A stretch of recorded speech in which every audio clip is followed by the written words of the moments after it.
허환구의 라디오 오늘. 여러분 안녕하십니까, 허환구입니다. 이제 꼭 1년이 됐습니다. 지난해 7월 19일 예천군 내성천에서 홍수 실종자 수색 중 급류에 휩쓸려 사망한 해병대원 최상병. 오늘로 순직 1주기를 맞았습니다. 결혼 10년 만에 시험관 시술로 얻은 귀한 자식을 잃은 어머니는 여전히 아들을 떠나보내지 못하고 많은 의문 속에 사로잡혀 있습니다. 지난 1년 우리는 대체 뭘 했던 걸까요? 나라를 위해 군에 보낸 자식이 주검이 돼 돌아왔는데 1년이 지나도록 진실이 밝혀지지 않고 있습니다. 진실이 밝혀지기는커녕 오히려 의혹만 나날이 늘어나고 있는 형국입니다. 최상병의 어머니는 최근 해병대에 보낸 편지를 통해 진실이 밝혀지는 게 제가 살아갈 수 있는 길이라며 아들에 대한 공방이 마무리되고 이후 아이만 추모하면서 여생을 보낼 수 있게 도와달라고 호소했다고 합니다. 이 어머니의 호소를 더 이상은 외면하지 말아야겠습니다. 7월 19일 금요일 라디오 오늘 광고 듣고 시작합니다.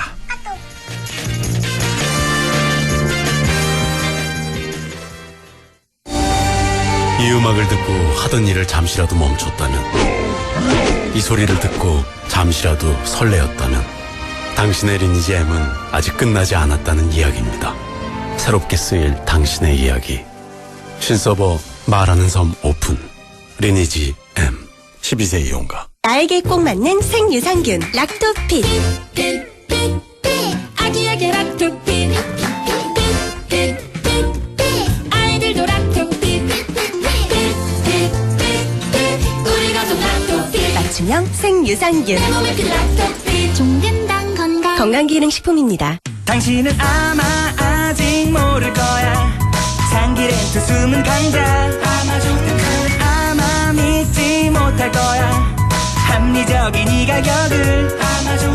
장기렌트의 숨은 강자 홈페이지에서 실시간으로 확인해보세요. 아마존카.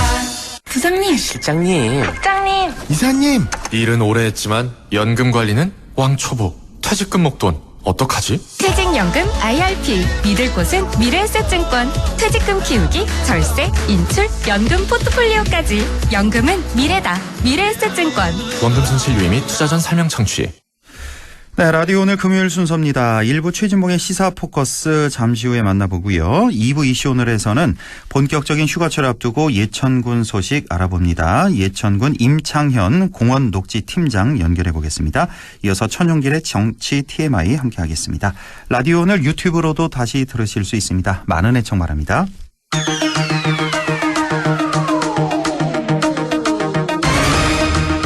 네, 시사포커스 오늘도 성공회대 최진봉 교수와 함께합니다. 안녕하십니까? 네, 안녕하십니까? 예, 오늘도 참 할 얘기가 많네요. 오늘 최상병 순직 1주기 소식, 그리고 탄핵 청문회, 디올백 해명 소식, 또 국민의힘 전대 소식까지 좀 나눠보겠습니다. 예. 자, 오늘 최상병 순직 1주기 되는 날, 젊은 해병이 숨진 것도 너무 안타까운데요. 외압 의혹까지 나오면서 지난 1년이 아주 숨가쁘게 지나갔습니다.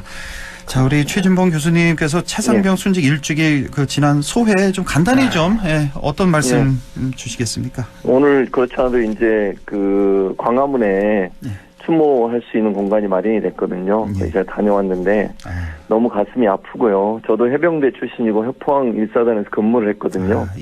그렇기 때문에 제 후배이기도 하고 젊은 청년이 국가의 부름을 받고 나라를 지키기 위해서 갔는데 싸늘한 죽음으로 돌아왔을 때 그 부모가 느낄 그 아픔은 얼마나 클까.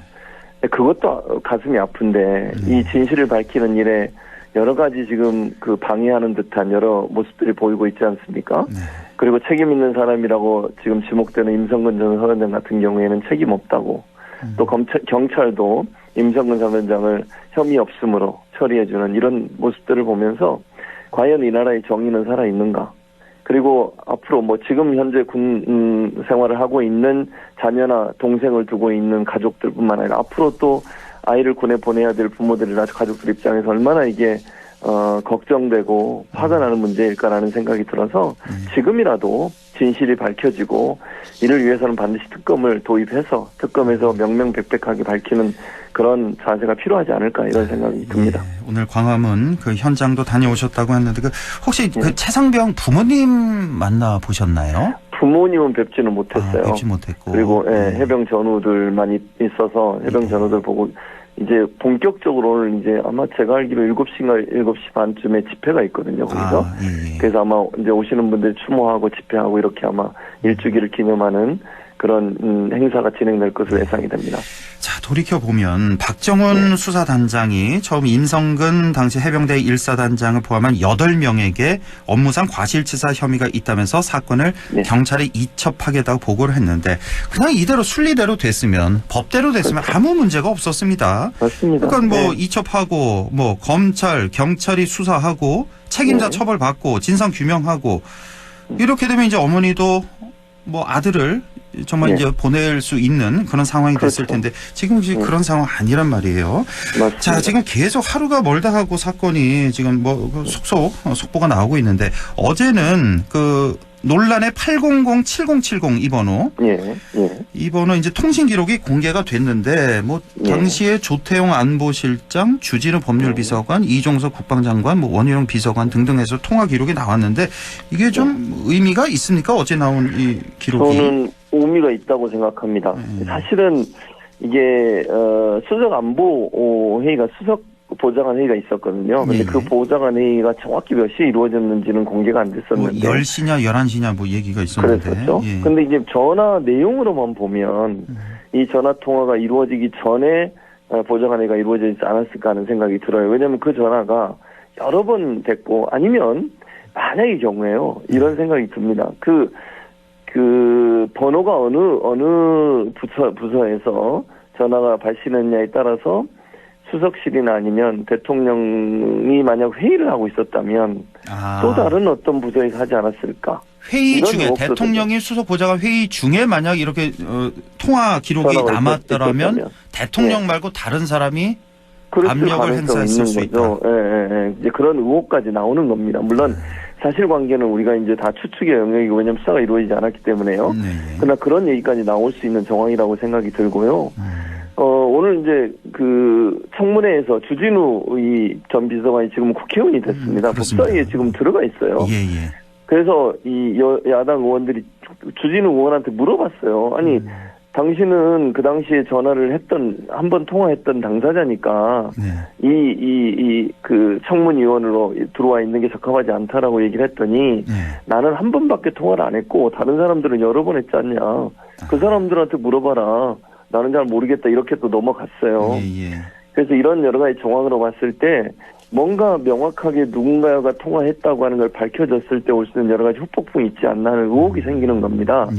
그리고 보면 여러 뭐 국토부 비서관부터 시작해서 안보실장 이런 분들 다양한 사람들과 통화하고 결국은 국방부 장관과 통화를 하거든요. 그리고 이제 회수가 이루어지게 되는 건데 왜 이런 다양한 사람들과 통화를 했을까? 여기에 대한 의문이 또 생기는 거죠. 그래서 이 문제가 단순히 회수의 문제에 그치는 것일까?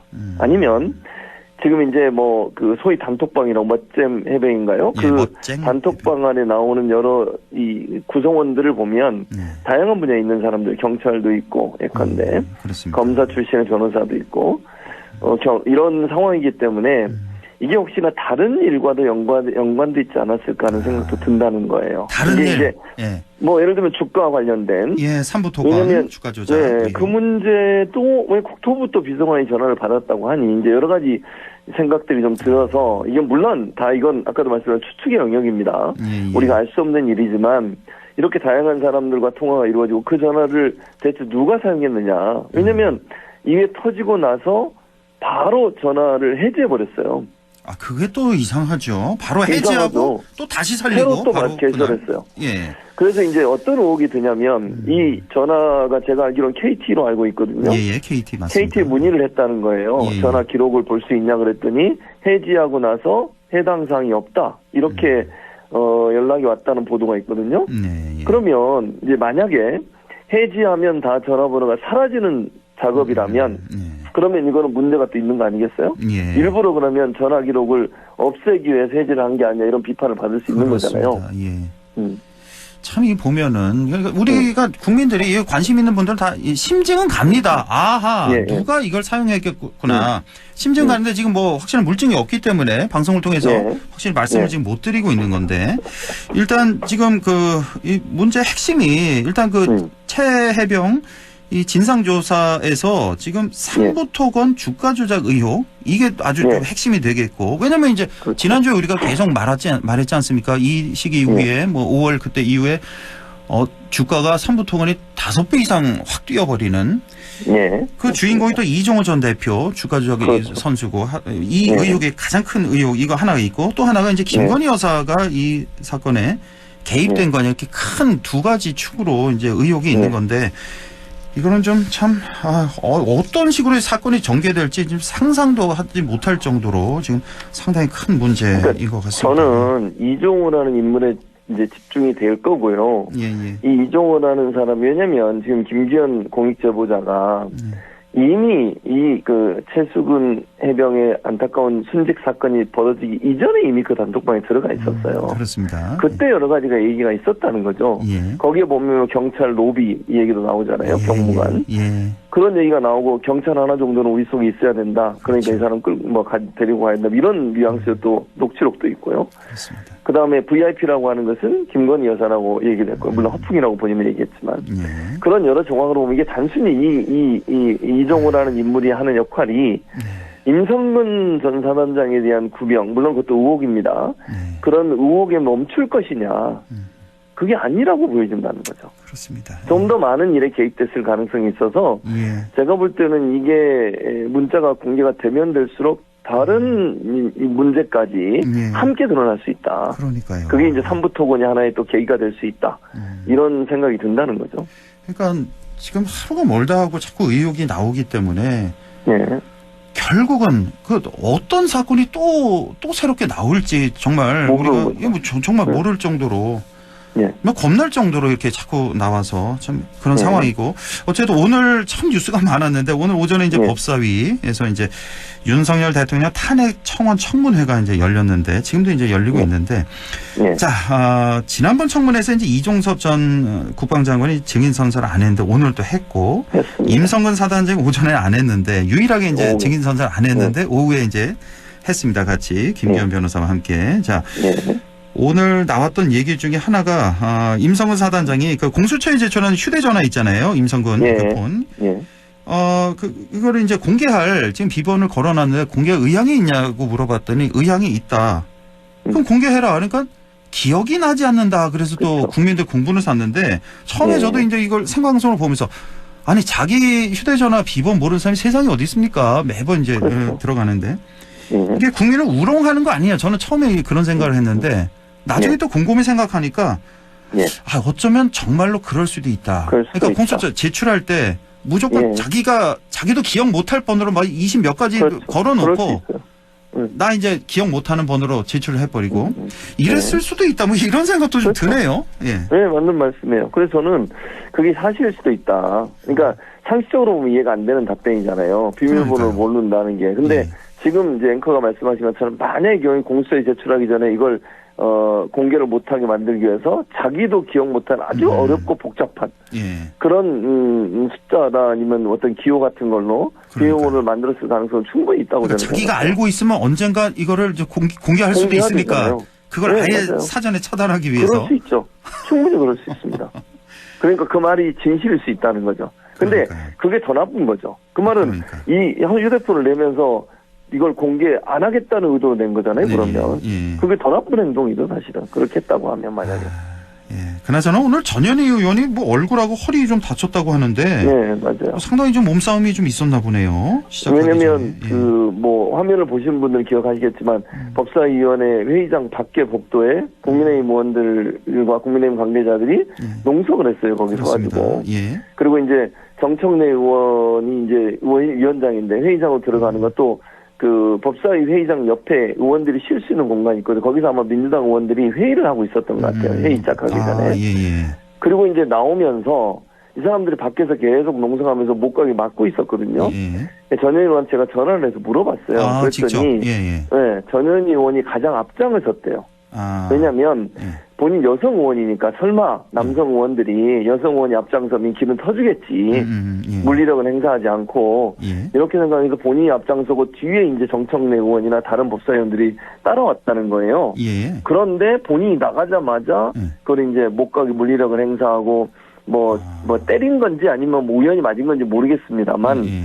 누군가에 의해서 이 왼쪽 오른쪽 뺨 쪽을 타격을 당했고 폭력을 당했고 그것 때문에 빨갛게 부어오른 상태였어요. 그러니까. 그리고 이제 막 뒤엉켜서 뭐 그때 화면 보시면 엄청나게 뒤엉켜 있었어요 사람들이. 그러면서 막 넘어질 뻔했는데 끝까지 버텼다 하더라고요. 안 넘어지려고. 예. 그러면 이제 허리 쪽에도 부상을 입고. 그래서 이제 회의 끝나고 점심시간에 제가 통화를 했는데 점심시간에 의무실에 가서 잠깐 긴급 조치만 받고 그리고 다시 회의장에 들어갔거든요. 예. 그래서 이제 본인도 상당히 통증이 있다고 얘기하고 있고 계속 통증을 호소하고 있는 상황이에요. 근데 이거는 정말로 불법적인 행동이고요. 국회 선진화법에 정면으로 위반. 지금 그렇지 않아도 국민의힘 전당대회에서 한동훈 후보가 나경원 후보가 그거 기소돼 있는 거 공소 취소해달라고 요청했다잖아요. 예. 그게 바로 선진화법 위반이거든요. 그렇습니다. 근데 이것도 동일한 거다. 국회가 동물국회가 되는 걸 막기 위해 선진화법을 만들었고 정상적으로 회의가 진행된 걸 물리력으로 막거나 폭력을 행사하면 처벌받게 돼 있습니다. 예. 그리고 500만 원 이상의 벌금이 나오면 의원직 상실해요. 그래서 지금 법사위원장이 정청래 의원이 이거 누군지 찾아내라라고 지금 경호과에 요청을 해놓은 상태고요. 누군지 밝혀지게 되면 아마 국회 선진화법으로 고발할 가능성이 있다고 보여집니다. 제가 오늘 하루 종일 좀 뉴스를 좀 따라가 봤는데 전현희 의원 이렇게 처음에 이제 몸싸움 하는 그런 장면을 제가 확인을 못했는데 혹시 보셨나요? 그 몸싸움. 저도 못 봤어요. 아직 못 봤죠. 화면으로는 확인이 안 돼요. 화면으로 담지 정청래 의원 모습만 보이고. 그래서 저도 그래서 이제 못 봤는데 그래서 제가 전화를 해서 물어봤더니 본인이 맨 앞장서 나왔다고 하더라고요. 아마 이게 카메라에 안 잡힌 것 같아요. 맨 앞장서 나온 게. 정청래 의원만 집중적으로 카메라들 커버를 하다 보니까 앞서간 전현희 의원은 아마 그게 촬영이 안 된 것 같아요. 그러나 그것뿐만 아니라 CCTV도 있거든요. 복도에. 그렇죠. 그 CCTV도 분석을 해보면 누가 가격을 했는지 또는 폭력을 행사했는지가 밝혀지지 않을까 이런 생각이 듭니다. 알겠습니다. 또 눈살 찌푸러지는 그런 모습이 좀 있었고. 자, 김건희 여사 디올백 반환 해명을 두고 좀 오락가락합니다. 대통령실 행정관이 깜빡했다. 그러자 또 바로 다음 날인가 며칠 있다가 우리 최 목사 기분 나쁘지 않게 돌려주라. 나 추후에 돌려주라. 이런 또 해명이 나오면서 그렇습니다. 이 해명을 믿을 국민이 글쎄요. 몇 분이가 계실지. 아니, 좀 해명이 너무 좀 어설프지 않나 싶어요. 어설프죠. 아니, 그리고 이게 그 전에 해명들을 또 따라가 보세요. 물론 이번 해명은 김건희 여사의 변호인 측에서 한 해명이니까. 그런데 그 전에 했던 해명 기억나? 이철기 의원이 뭐라 그랬습니까? 국고에 귀속된다고 그랬어요. 국고에. 처음에 이 사건 터졌을 때. 이거 반환하면 국고 손실죄가 된다. 이렇게 얘기했거든요. 그리고 나서 또 정진석 전 비서실장은 뭐라 그랬습니까? 포장도 뜯지 않고 보관하고 있다. 대통령실에 그대로 있다. 그렇게 얘기했잖아요. 그런데 이게 포장을 뜯었다는 거 아닙니까 또? 김건희 여사 해명이 계속 달라서 이거 참. 이렇게 해명이 달라지는 게 어떻게 진실성이 있겠습니까? 만약에 사실이라고 하면 누가 해명을 하든 해명에 일관성이 있어야 되는 거 아니겠어요?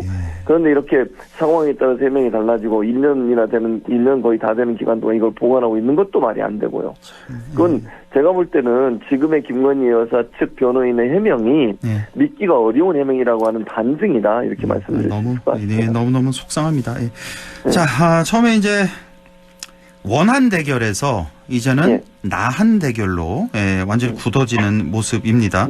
댓글팀 일단 논란이 있었는데 이건 얘기 많이 했고 공소 취소 청탁에 대해서 지금 나경원 후보는 부글부글합니다. 오늘도 조금 전에 오늘 낮에 또 토론회가 있었는데 여기서 저는 나경원 의원 한 20년 봤잖아요, 우리가. 이렇게 화내는 건 전 처음 봤습니다. 완전히 폭발해가지고 정말 한 후보 하면서 이거 한 후보는 이거 개인적 청탁이었다. 그러니까 폭발을 했습니다. 이거 자기는 대표로 청탁한 거다. 이거 개인적인 일이 아니다. 개인 비리가 아니다. 그러면서 한 얘기가 뭐냐면 한 후보 언제가 후회하는 날이 올 것이다. 이 얘기를 토론회 중에 얘기를 했어요. 후회하는 날이 올 것이다. 무슨 의미일까요? 특검 얘기하는 겁니까? 제가 생각할 때 이런 거예요. 첫 번째로 우리가 봐야 될 게 뭐냐면 이거 그냥 넘어가 안 되는 게 나경원 지금 후보의 주장이 과연 맞느냐는 거예요. 저는 그건 아니라고 봅니다. 아니 어느 아니죠. 국민이 네, 일단 기소가 아니죠. 돼 있는 상태잖아요. 이미 수사는 끝났어요. 네. 검찰이 수사해서 그리고 그때 검찰총장이 윤석열 대통령이에요. 지금의. 예. 그 윤석열 검찰에서 이걸 기소한 거예요. 기소를 했는데 그걸 빼달라고요? 아니 이런 일이 어떻게 이런 청탁이 있을 수 있는 겁니까 대체? 예. 아니 이런 청탁은요 부정청탁이에요. 그렇습니다. 어느 국민이 자기가 기소당했는데 나 기소 빼주세요. 이런 청탁을 할 수 있냐고 대놓고 그걸 잘했다고 지금 얘기하고 있어요. 일단 그건 1번이고, 예, 1번 네. 그거 잘못한 거고, 네. 한 후보의 이 네. 폭로는 어떻습니까? 예. 한 후보의 폭로는 저는 물론 그 같은 당에 있는 사람이 폭로를 하는 것이 타당하냐 윤리적으로 도덕적으로 예. 그건 너무 지나친 행동이긴 하죠. 예. 근데 그렇다고 해서 이 불법적인 행동을 한 것을 그럼 폭로한 게 문제가 있냐? 저는 그렇게 보진 않아요. 아, 그렇게 또 안 본다. 예. 왜냐하면 예. 물론 제가 말씀드리고 싶은 것은 한 후보가 본인의 선거에 유리하게 만들기 위해서 그런 얘기를 한 것은 잘못된 일이지만 네. 이런 부정적인 불법적이고 제가 볼 때는 그리고 이렇게 비난받기 마땅한 그런 내용들이 있으면 당연히 공개를 해야죠. 그리고 처벌받게 해야죠. 근데 이제 한 후보가 그런 진심이 없다고 느껴지는 건 그리고 나서 한 후보가 뭐라고 죄송하다, 사과한다, 지나쳤다 이런 얘기를 해요. 예. 그 말은 이게 정말 법적으로 문제가 있고 이런 불법적인 행동을 한 거에서 고발하기 위해서 뭐 얘기한 게 아니라 자기도 얼떨결에 그냥 한 거다. 예. 그래서 저는 한 후보도 똑같다고 생각해요. 똑같다. 그게 다르지 않다. 이게 정말 정의의 측면에서 공익 제보의 측면에서 한 게 아니잖아요. 예. 본인의 선거 환경을 유리하게 만들기 위한 그런 목적으로 한 거기 때문에 둘 다 똑같은 사람들이다 이런 생각이 듭니다. 이건 분명히 추후에 법적인 문제로 물어야죠, 당연히. 비화될 거고. 나경원 후보가 오늘 조금 전에 저 방송 나왔는데 분당 가능성 분명히 있다. 이 전당대회 후에 이렇게까지도 완전히 화가 나. 그러면 저는 이렇게 경로, 뭐 이런 경로하는 모습 처음 봤다는 거. 예. 왜냐하면 이렇게 되면 본인이 처벌받을 수 있잖아요. 법적 그러니까. 책임은 그래서 본인도 법조인 출신이잖아요. 그래서 저는 더 한다고 그래요. 생각해요. 그래서 일단은 결선 투표 갈 것 같습니까?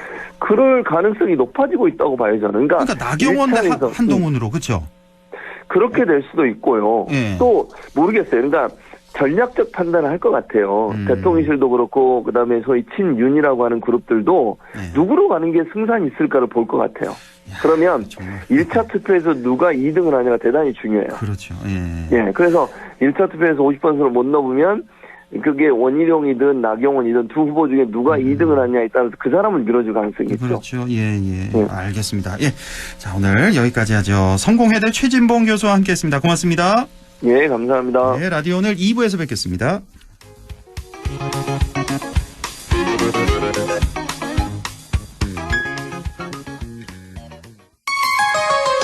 MBC 라디오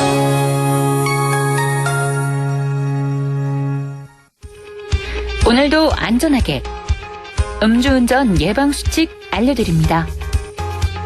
첫 번째, 술자리가 예정된 경우 미리 귀가 방법을 정하고 차는 가져가지 않는 것이 안전합니다.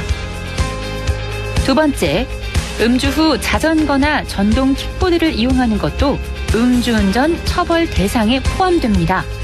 세 번째, 과음을 한 다음 날에는 대중교통을 이용해 주세요. 숙취 음주운전 역시 처벌 대상입니다. 네 번째, 음주운전을 방조하는 경우에도 3년 이하의 징역형 또는 1,000만 원 이하의 벌금형에 처해질 수 있습니다. 적극적으로 말려주세요. 위험한 음주운전 미리 예방하여 소중한 생명을 지켜주세요.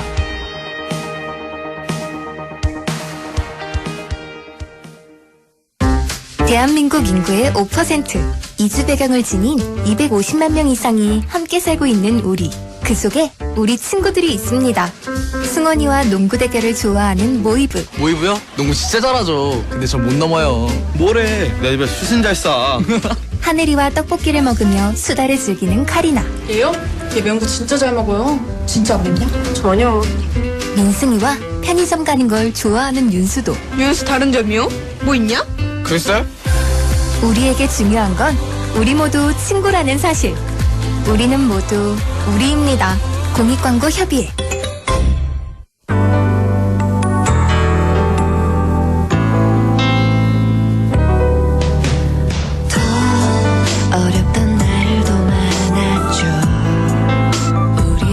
함께 한다면 따스함을 느껴요.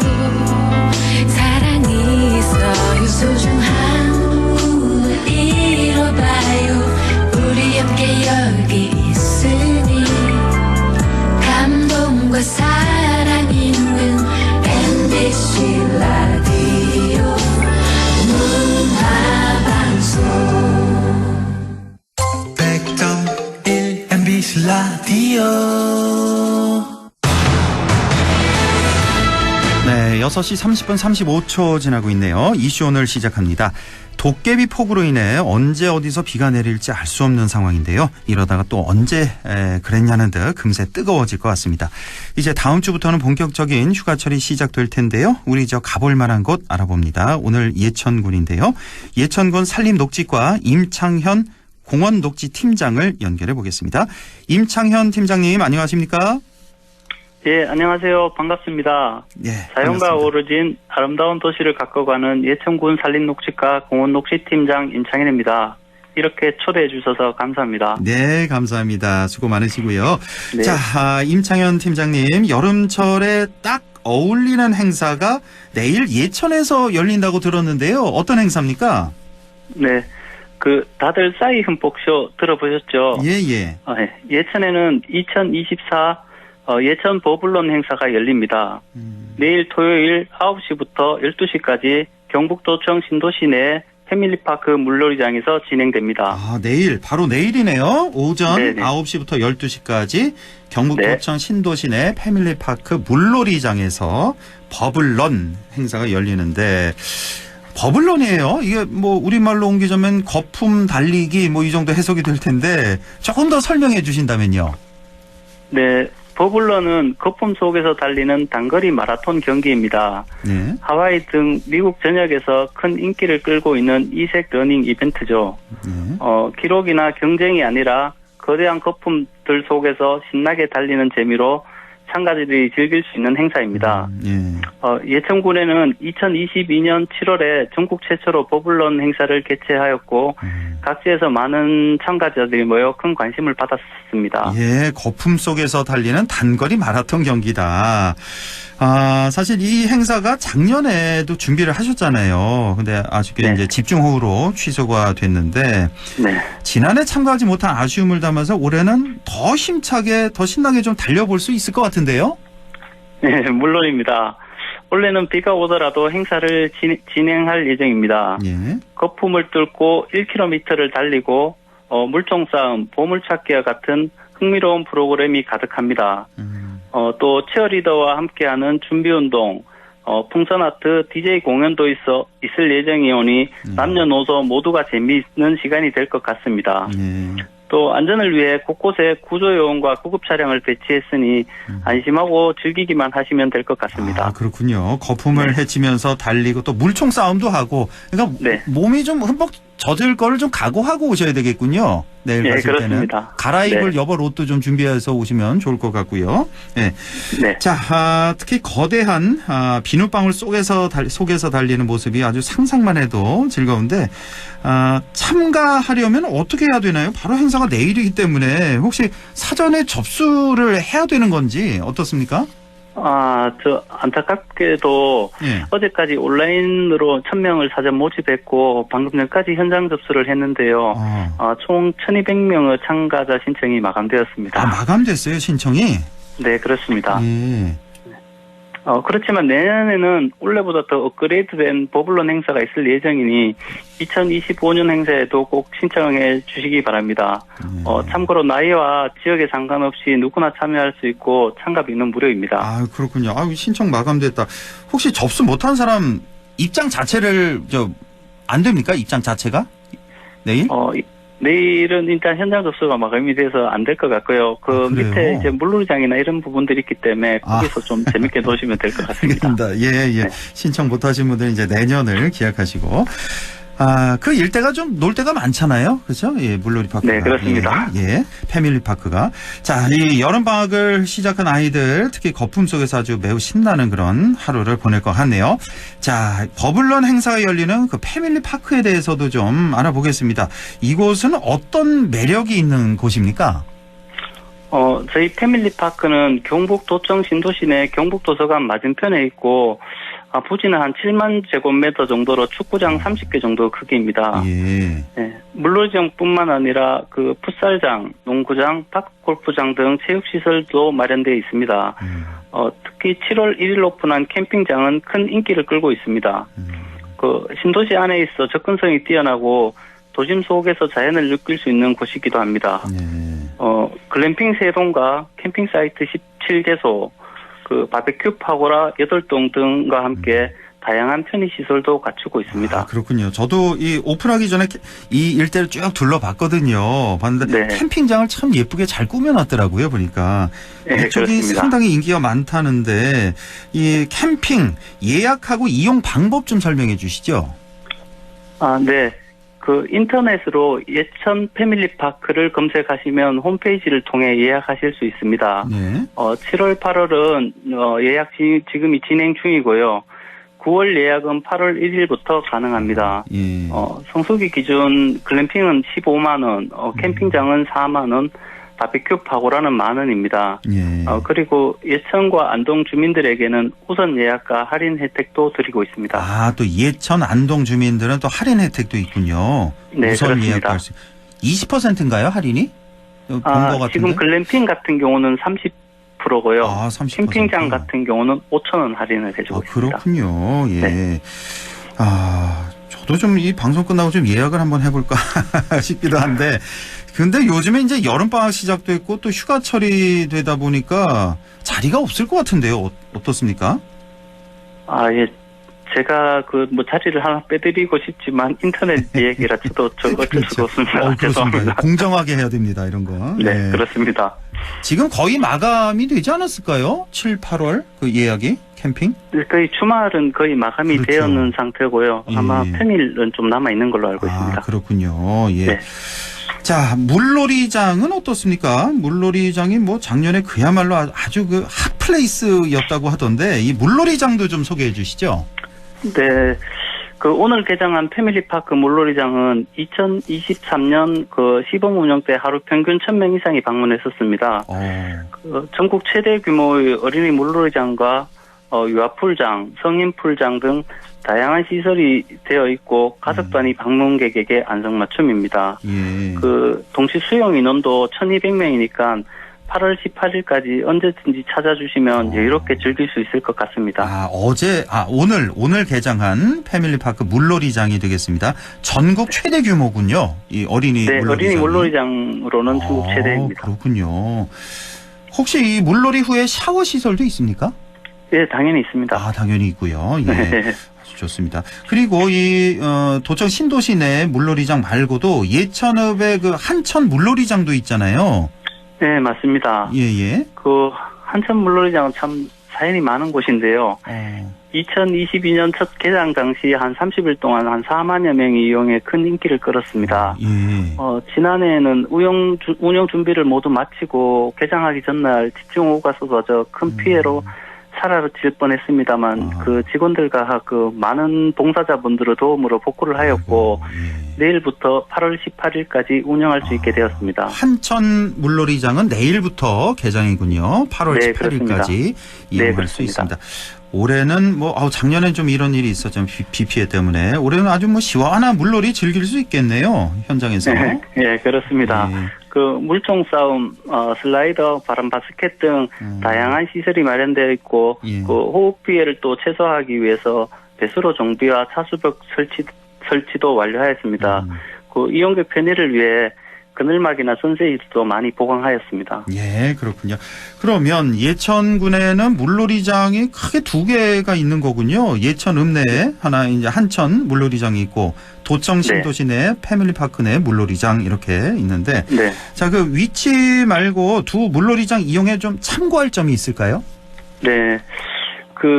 유료이지만 초등학생 이상과 성인까지도 이제 물놀이를 즐길 수 있고 최신 트렌드를 반영한 물놀이 시설과 편의 시설까지 완벽히 갖춘 곳을 찾으신다면 패밀리파크 물놀이장을 그리고 규모는 패밀리파크 물놀이장에 비해서 작지만 아기자기하고 다양한 슬라이드와 유아 위주 시설을 찾는다면 한춘 물놀이장을 추천드리겠습니다. 그리고 한천 물놀이장은 또 무료입니다. 아, 그렇군요.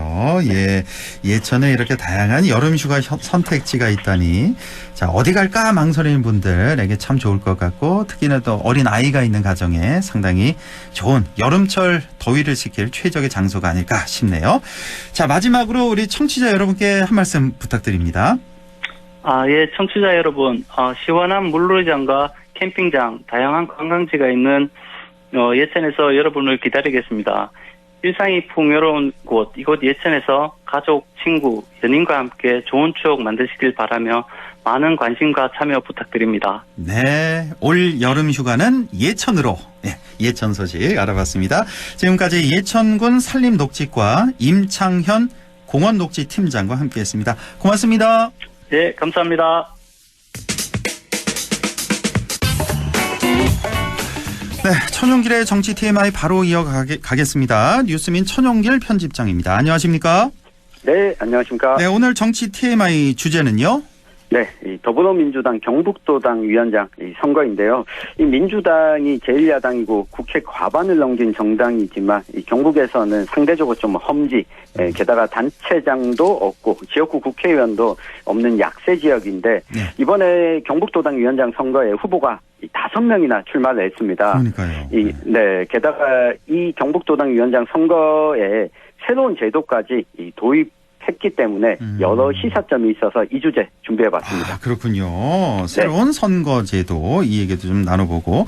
자, 그러면 이번 주말이죠. 이번 주 일요일이던가요? 21일 그렇죠? 예. 이때 그렇습니다. 이제 경북도당 위원장 선출이 이제 이날 진행이 되는 거죠? 네, 이미 모바일 온라인 투표는 어제 진행이 됐고요. 오늘과 내일 권리당원 ARS 투표가 진행됩니다.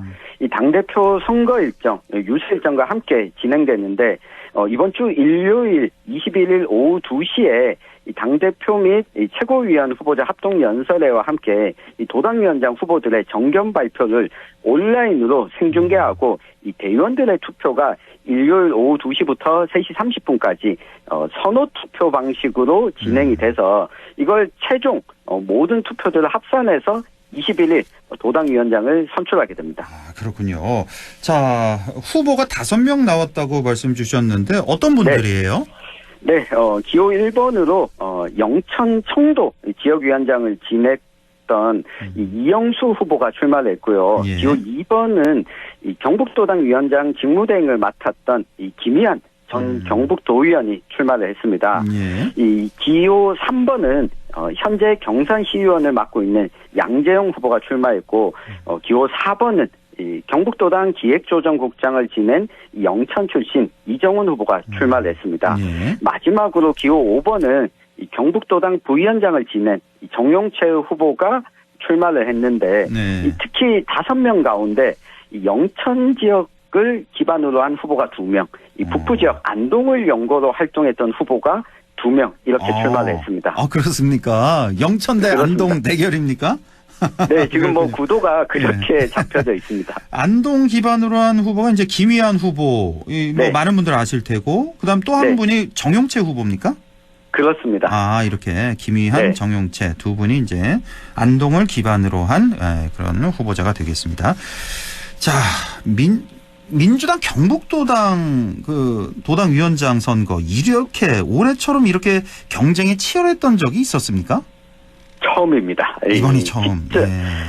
직전에 임미애 도당위원장이 당선됐을 때 2년 전에 3명의 후보가 출마했다가 1명의 후보가 중간에 사퇴하면서 양자 구도로 치러졌고 2000년대 이후에 민주당 계열 정당의 경북도당 위원장은 보통 만일 흥행을 할 때 2명이 출마하거나 아니면 1명만 출마해서 찬반 투표로 진행된 적도 있었을 만큼 경쟁이 치열한 지역이 아니었습니다. 그러니까요. 뭐 한두 명 정도 이렇게 나올 정도였는데 올해 이렇게 경쟁이 치열한 이유가 뭘까요? 뭐 아마 민주당 당원들 입장에서는 한번 험지에서 잘 이끌어 나가야겠다. 지지율을 높여야겠다라고 하는 마음도 있겠지만 어쨌든 외부에서 좀 분석을 해보면 이 경쟁이 치열한 이유는 3가지 정도로 꼽을 수 있을 것 같습니다. 3가지. 예. 네. 이 도당위원장 임기가 2년인데 이번에 도당위원장에 당선되는 사람은 2년 뒤에 있는 지방선거를 지휘하는 역할을 맡게 됩니다. 네. 그러니까 이 지방선거 이 공청 과정에서 권한을 맡게 되는데 아무래도 이 선거가 정권 후반기 치러진 지방선거다 보니 여당보다는 야당이 좀 유리하다. 크게 경북에서도 불리할 게 없다라고 하는 이 분위기도 있어서 2년 전 지방선거보다는 성과를 낼 가능성이 높습니다. 시기적으로 딱 지방선거 총책임자가 되고 분위기도 좋다. 현재로선. 그렇습니다. 때문에 이 정치인으로서 성과를 낼 수 있는 가장 좋은 위치가 이 경북도당 위원장이기 때문에 이 경쟁률이 치열할 수밖에 없고요. 예. 네, 또 한 가지 두 번째는 현재 윤석열 대통령의 낮은 지지율입니다. 예. 네, 한국갤럽이 매주 주간 여론조사를 진행하고 있는데 오늘 발표가 됐습니다. 예. 7월 3주차 윤석열 대통령의 국정운영 긍정평가가 29%, 이 부정평가가 60%로 집계가 됐습니다. 이 지난주 긍정평가 25%보다는 올랐지만 여전히 이 부정평가가 더 높게 잡히고 있는데 이게 전국적으로만 그런 것이 아니라 경북 지역 이 긍정평가 역시 이번 주 여론조사 결과 이 47% 이 긍정평가가 잡히긴 했지만 부정평가 역시 44%라서 오차 범위 내에 있습니다. 지금 대구 경북 지역 긍정평가도 50%가 안 되는 거군요, 지금. 그렇습니다. 게다가 뭐 오차 범위 내긴 하지만 지지난주에는 대구 경북 지역에서도 이 부정평가가 조금 더 높게 나오기도 했었고요. 그렇습니까? 네, 이 자세한 내용은 뭐 한국갤럽이나 중앙선거여론조사심의위원회 홈페이지를 참조하면 되는데 이 추세로 간다면 3년 후에 있을 이 대통령 선거를 앞두고 야당 입장에서는 긍정적인 분위기가 벌써부터 감지되고 있습니다. 이 경북도당 위원장을 맡게 된다면 대선에서 정권을 창출하는데 기여했다. 이런 성과를 얻을 수 있는 자리이기도 하기 때문입니다. 그렇네요. 예. 네. 그리고 이 마지막 3번째 이유가 바로 인미애 의원 효과인데요. 인미애 효과. 이번에 국회의원 됐으니까. 그렇습니다. 그러니까 인미애 의원이 국회의원이 된 과정을 보면 이 더불어민주당의 대구 경북 전략지역 몫의 비례대표로 선정이 됐습니다. 그러니까 도의원 도지사 선거 그리고 지냈던 당직이 경북도당 위원장이었습니다. 그러니까 이 경로가 각인될 수 있게 되는 거고요. 그러다 보니 경북도당 위원장뿐만 아니라 대구시당 위원장 선거도 지금 3파전으로 치러지고 있고요. 대구시당도 그래요? 네. 그러니까 경북 출신 한 명의 비례대표를 배려했다가 아니라 이것도 중앙에서 결정한 것이 아니라 지역 당원들이 투표를 통해 선출됐기 때문에 앞으로 기간은 많이 남았지만 차기 이 자리를 두고 경쟁하려면 당원들과 접촉면이 좀 넓어야 되고 지역에서 활동력이 넓어야 유리한 상황이기 때문에 이 경북도당 위원장 경쟁이 치열할 수밖에 없는 겁니다. 왜 경북도당 위원장 이번에 민주당에서 경쟁이 치열하냐 어제 임미애 의원에게 물어보니까 이거 임미애 효과 아니냐고 물어봤거든요. 네. 그건 아니다. 만약에 임미애 효과면 국회의원을 보고 했으면은 다음 선거에 나오지 않았겠냐. 총선이 이제 이게 이제 2년씩이니까 다음 뭐 그렇게 일단은 부인은 하던데 고지고대로 들리지는 않았습니다만. 그렇습니다. 자, 그런데 이번에 선출 방식이 좀 특이하다. 아까 뭐라고 하셨죠? 선호 투표 제도라고요? 이거는 좀 맞습니다. 처음 들어보는 것 같은데요. 네. 이번에 더불어민주당 당직 선거에서 처음으로 도입이 됐는데요. 이 후보가 3명 이상 출마할 경우 이 제도를 도입하기로 했습니다. 이 경북도당의 사례를 놓고 보면 5명의 후보가 출마했는데 5명 중에 1명을 고르는 투표가 아니라 당원들이 내가 선호하는 순서대로 5명 모두에게 투표를 합니다. 1순위, 2순위. 5순위까지. 그래요? 1명 투표하는 게 아니라 5명을 다 이제 순서를 정하는 거군요. 그렇습니다.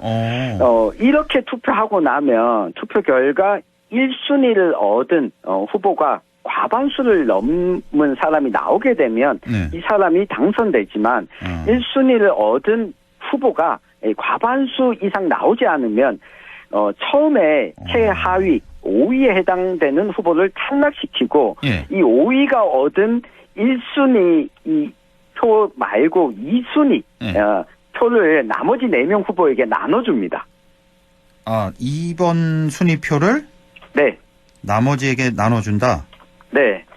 이렇게 나눠줘서 합산을 했을 때 이 과반수 득표자가 나오면 여기에서 선거가 끝나지만 이렇게 나눠주고도 과반수 득표자가 나오지 않으면 다시 4위 후보가 얻은 이 1순위 후보 말고 2위 선호까지 3명의 후보에게 또 나눠주는 식으로 진행을 하게 됩니다. 아, 이게 지금 5명이 나왔으니까 1차에서 과반수 나오기는 거의 희박하겠는데요, 가능성이? 그러니까 현재로서는 그렇게 관측되고 있습니다. 그러니까 처음에 이제 5등을 한 그 표가 그 표를 찍은 사람이 2번 순위, 그러니까 2순위에 누굴 찍었느냐, 그게 중요하겠군요. 네. 이렇게 계속 선호 투표 순위를 합산해서 더해서 이 최종 후보 2명이 추려지게 되면 과반수 득표자가 나오면 당선자가 나옵니다. 아, 이게 이제 결선, 우리가 잘 아는 그 결선 투표처럼 투표를 계속 2번, 3번 하는 게 아니라 집계를 반복하는 거군요. 집계를. 이제 맞습니다. 투표는 딱 한 번만 하는 거고. 네, 투표는 한 번만 합니다. 아, 그러니까 계산하는 사람이 좀 바쁘겠군요. 이렇게 되면. 그러니까 투표를 1번부터 5번까지 잘 정해서 해야 되겠군요. 보니까. 맞습니다. 자, 그러면 이 선호 투표 제도의 장점은 어떤 게 있을까요? 그러니까 내가 확실한 지지자가 있는 반면에 비호감도가 높은 후보가 있을 수도 있습니다. 근데 이런 사람이 아니라 1순위는 아니지만 2순위 정도로 이 사람이 되면 좋겠다. 이렇게 호감도를 좀 넓게 가지고 있는 후보자가 이 선거에서 유리한 결과가 나올 수 있다는 겁니다. 2위표, 2순위표 많이 얻은 사람이 당 대표가 될 수가 있는 거군요. 도당 위원장이. 네. 그러니까 이 사람은 정말 안 됐으면 좋겠어 라고 하는 비호감도가 높은 후보를 걸러내는 효과가 있고요. 네. 그리고 또 한 가지 장점은 이 결선 투표제. 그러니까 이 2번 투표하지 않아도 되고 않아도 결선 투표 효과를 가지는 장점이 있고 이 선거를 정책 선거로 이끌 수 있다라고 하는 측면도 있습니다. 그러니까 상대 후보를 강하게 이 비난 또는 비판하는 게 상대 지지층의 2순위 선호를 가져오지 못할 수도 있다 보니 이 비판보다는 정책 중심의 호감도 확보 전략을 후보들이 취하게 된다라고 하는 장점이 있습니다. 그렇군요. 네. 현재 이런 방식의 국회의원 선거를 호주나 뉴질랜드, 이탈리아, 벨기에, 아일랜드 등에서도 좀 선호 투표제를 채택하고 있기 때문에 이 더불어민주당이 이런 제도를 도입했다고 하는 것은 앞으로 공직선거까지도 좀 선거제도 개선에 열어놓고 보고 있다라는 분석도 있고요. 이 장점을 이야기 드렸는데 단점이 있다면 이게 후보자가 5명이니까 그래도 1순위부터 5순위까지 선택할 수 있지만 후보가 만약 이보다 더 많게 되면 유권자 입장에서 투표하는데 시간이 오래 걸리고 이 복잡해서 투표의 어려움을 호소할 수 있다는 약간의 단점도 있습니다. 그렇군요. 예, 알겠습니다. 지금까지 뉴스민 천용길 편집장과 함께했습니다. 고맙습니다. 감사합니다.